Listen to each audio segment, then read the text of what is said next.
bastonato, massacrato e poi cacciato. Più di 1000 colpe ti hanno caricato, vecchio lupo, solo ora hai capito.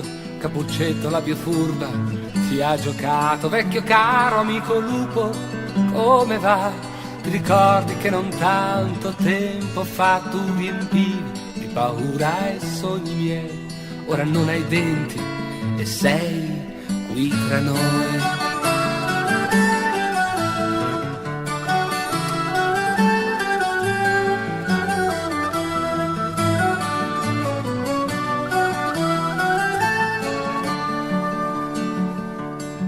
Mister Topo dall'aspetto fragile, tra le pieghe di un solaio te ne stai, non produci eppure mangi come noi.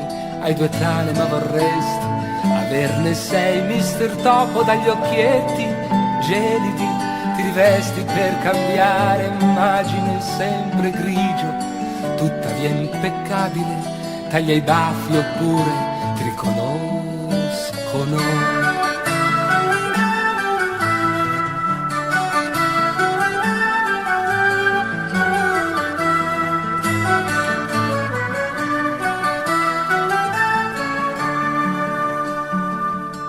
Sottomessa, ben disposta e silenziosa, del pastore sei la vittima preziosa. Bianca pecora, dall'aria ipocrita, che gran giorno è sempre la domenica. E ti senti la più bella del reame, solo se ti danno un prato quando hai fame. Ti senti bene per 2 volte all'anno, quando lui ti taglia il pelo con l'inganno.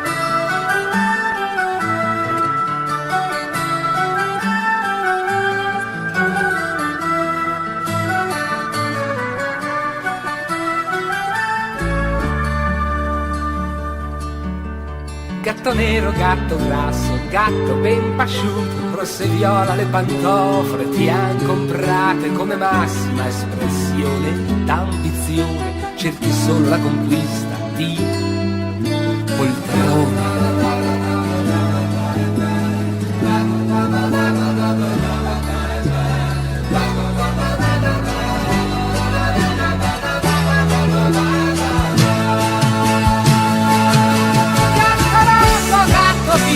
Gatto